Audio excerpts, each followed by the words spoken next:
Jorge Polanco is gone. He signed with the Mets, 2 years, $40 million. He's one of very few players who have ever chosen to come to the Mariners as hitters, looking for a platform season. He did it. It was a risk. He had that platform season. I wanted the Mariners to re-sign Jorge Polanco. I'm going to let you know after the music whether I think they should have for the contract he got and what I think this means for their immediate future.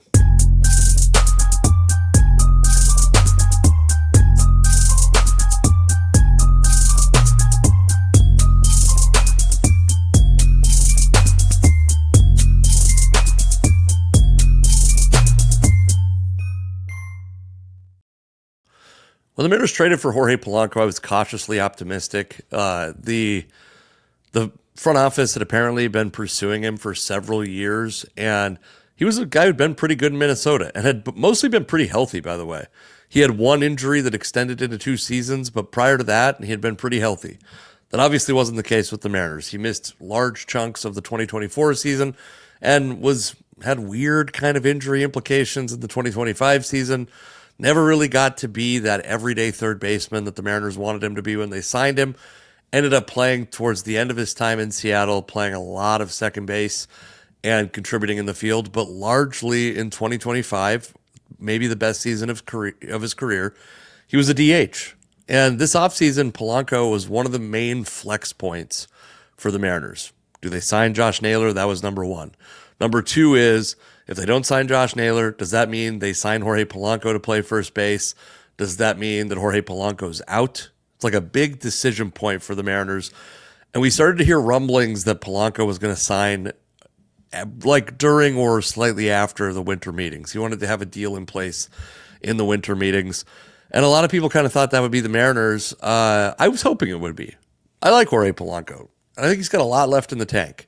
I think he's going to be a good player for the next 2 seasons, the 2 seasons he's signed for with the Mets. And I wanted him to come back to Seattle and be in the second base and third base mix, maybe in the DH mix. I will say, before we get into the full analysis, the Mariners have a logjam at DH. If they had Jorge Polanco on the roster and he was primarily a DH, you had a guy, Jorge Polanco.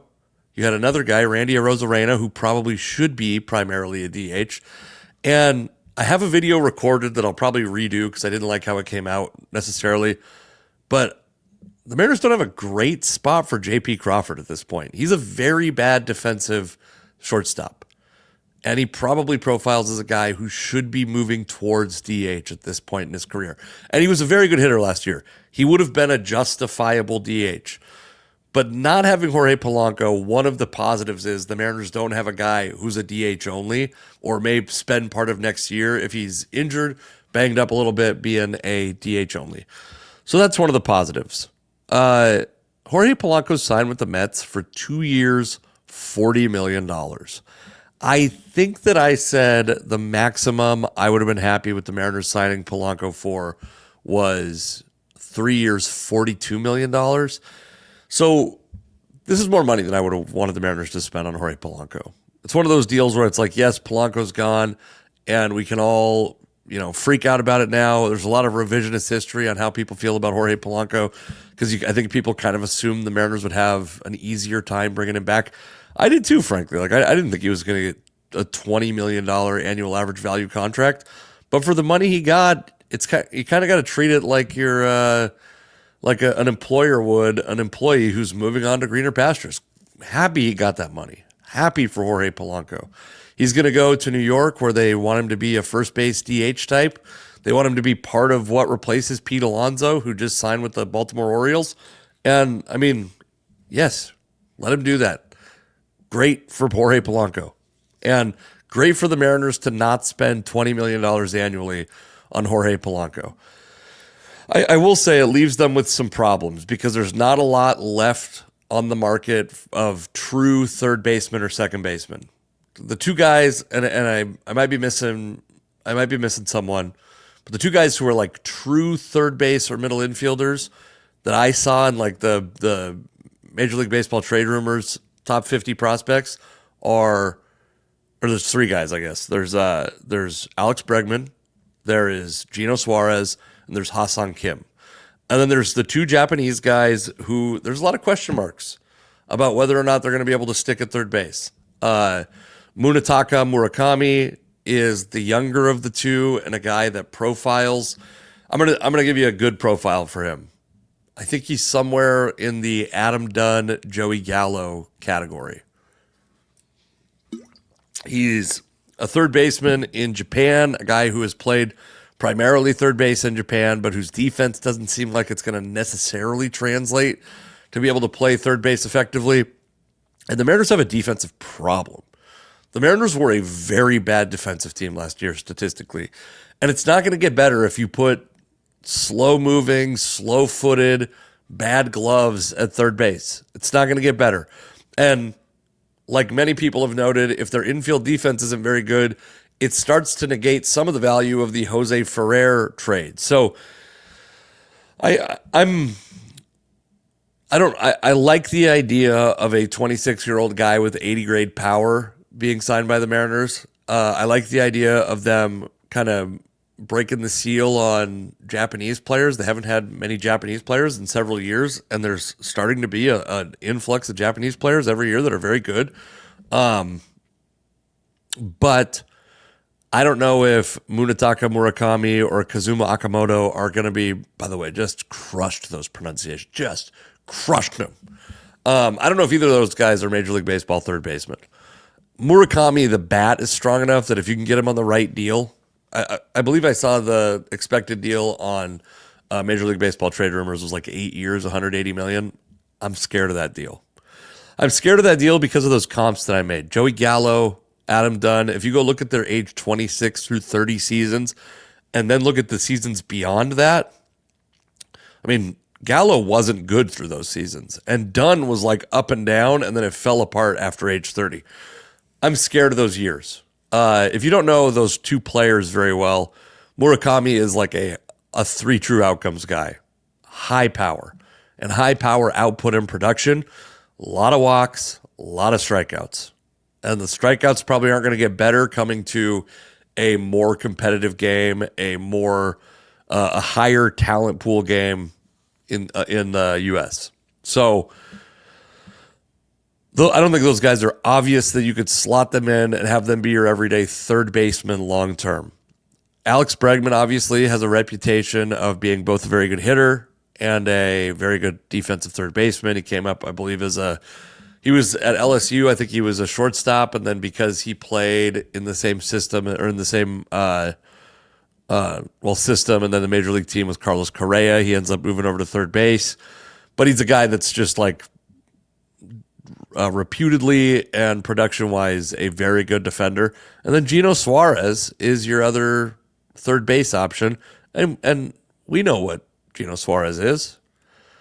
At this point, I think I'm warming to the idea of signing Gino to a 1-year deal to play third base, to not have the team relying on Ben Williamson. But I've seen people say like you can't have Cole Young and Ben Williamson be your guys going into the season. I just don't think that's true. I think that's the plurality outcome, is that they're going to stand pat. The Mariners presently, there was some speculation from Jerry Dipoto, and I think it was worded kind of cleverly, so it was a little ambiguous, but he said something like, we're going to be able to be where we were last year at the start of the year this year, and people have taken that to mean where they were at the end of last year, which means if that was the case, and I don't think it's certain that's what he meant, but if that was the case, they have about $12 million to spend. Hassan Kim is a shortstop that got DFA'd last year, a guy that I would not be confident giving $12 million to. I don't know that there's a $12 million option that makes sense. There's obviously been some conversations about Ketel Marte. And this is, by the way, I wanted to be a little bit cynical with this, and I opted out of it, but we're going to do it anyway. Jorge Polanco is not a Mariner, but they're probably going to trade for him on a deal that fucks them on both sides in a year. Ketel Marte, former Mariner, the team was apparently somewhat frustrated with his work ethic when he was here. He's had some concerns off the field. Nothing that I would say is like disqualifying, but stuff where you're like, is this a guy that you want to commit to paying almost $100 million over the next 5 years if you trade for him? And what are you going to give up for him? A 32-year-old guy that's probably not a middle infielder for very much longer. Maybe he's a third baseman. Maybe he's a first baseman. Maybe he's a DH. And then you have this problem at DH. And the speculation has been that the Diamondbacks need a Juan Soto-like package. I'm not giving up that. Now, if it was, you can give up just George Kirby straight across, or just Bryce Miller straight across. I'd prefer Bryce Miller, frankly. But if that was the deal, I would entertain it for sure. Because I think Ketel Marte is very good. He obviously fits what the Mariners need to solve pretty well, what they need to solve for 2025. I do think one challenge is there's this idea that they need to put someone at either second base or third base. I think Cole Young is a very good is going to be a good second baseman. I think over the course of the season next year, if he plays, 150 games and gets 600 plate appearances, you're looking at a 2.5 win second baseman, is my opinion. In fact, let me look at the Fangraphs projections real quick. Which, by the way, thank you for you're joining me in my hotel room in Milwaukee, Wisconsin, where it is presently just barely above 0 degrees. We are going to be at negative degrees. So I think I'm in the ballpark of what the projections say. The Steamer projections for 2026 have Cole Young in 308 plate appearances being worth 1.3 wins above replacement. So a guy who, if he's worth 2.5 wins above replacement, is an above average player. Like, that's an acceptable guy. The position you really need to fill is third base. And I'm not saying like I don't think in the colloquial way. I don't know if Ketel Marte can be an everyday third baseman, but that's really the position you need to fill. It's not apples to apples like Ben Williamson. Like you go, oh, well, you deal with Ben Williamson at third base or you deal with Cole Young at second base. Those are not equivalent, in my opinion. I think Cole Young's significantly better than Ben Williamson personally. So the Mariners are going to have some struggles filling those spots. And you hate to do it with a guy that's gonna move down the defensive spectrum, that's gonna be a first base DH only when you already have Josh Naylor signed long term, and you already have some defensive liabilities that you'd like to be able to slot into that DH spot more often. Like I said, Randy Arozarena, J.P. Crawford, the more you can get those guys off the field and keep their bats in the lineup and replace them with adequate defenders, with average defenders even. You replace Randy Arozarena with Victor Robles, probably. That's a big upgrade. I don't know that there's an equivalent at shortstop available for the Mariners to be like a utility rotating shortstop. But if there is, great. An upgrade over J.P. Crawford in the field would be fantastic. Yeah. So ultimately, another thing about this $20 million, I would have been okay with $14 million. I didn't think Polanco's annual average value was going to be this high. This one took me by surprise a little bit, especially because the Mets view him as a first base /DH. And I do think it's interesting because the organization probably has a decent relationship with Jorge Polanco. I would almost guess that they would have received like right of first refusal, the right to match any contract that he might sign. And like I said, I'm glad they didn't match him. But one of the things that I remember from when Robinson Cano signed in Seattle that I think it's underappreciated, and maybe even further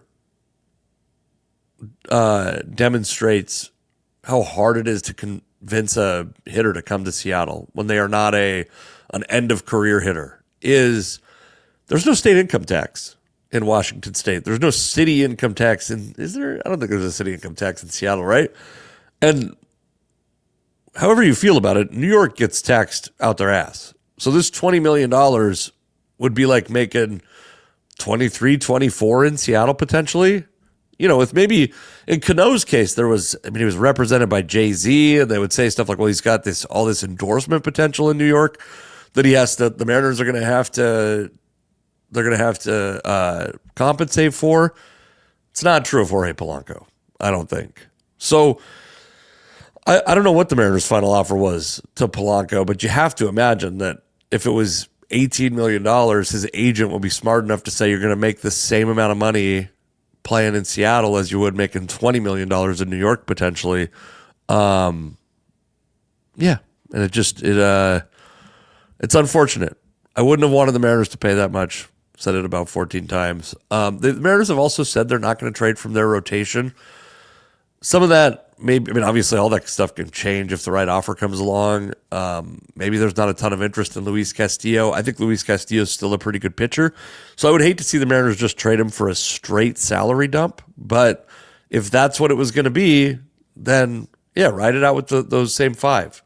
And keep Emerson Hancock and Logan Evans and have 7 viable arms, maybe more with Cade Anderson and Herangelo St. J coming up.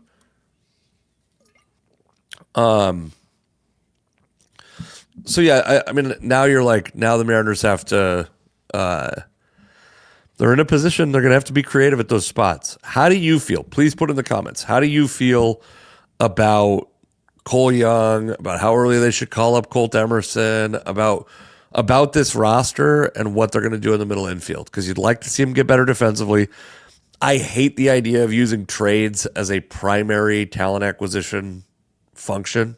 It bothers me because you end up paying that guy market value at the end of the deal or at the end of his contract, and most guys get traded or approaching free agency, and then you've given up prospects and market value money. Seems like a loss to me almost every time. All right. So yeah, ultimately Jorge Polanco goes to the Mets. Sad to see him go. Wanted to see him back. Didn't want him for that amount of money. So good for Jorge Polanco. And hopefully at least his time in Seattle inspires other hitters to know that you can come to Seattle and have a platform season. It's not the wasteland for offense that it once was, or was not in 2025 anyway. So, and then, yeah, I don't know who the options are. It seems like the best options for second base are available via trade. Third base, there's been speculation that Alex Bregman might be interested in coming to Seattle, largely because Scott Boras is casting a wide net, and I think Boras probably leaked the thing about saying he'd be willing to go to Seattle. I also saw people saying it's extremely hypocritical for Mariners fans to want to see Bregman in Seattle because we booed George Springer in the playoffs and we hate these Astros cheaters. And it's like, yeah, it's hypocritical. Part of being a fan. Like, grow up. All right. Please come see me. By the way, I'm going to be in the Northwest doing some comedy coming up. I'll be in Carnation, Washington on December 19th, December 26th and 27th. I'm opening for my buddy Josh Firestein at Tacoma Comedy Club's 6th and Proctor location. And I'll be in Oak Harbor on January 15th and the Washougal Country Club January 31st. So if those are close to you, please come out to those. Come say hi. Tell me you're here, and I'll give you a hug and a free sticker or something like that. All right. Thanks for listening to this, and I will talk to you guys later.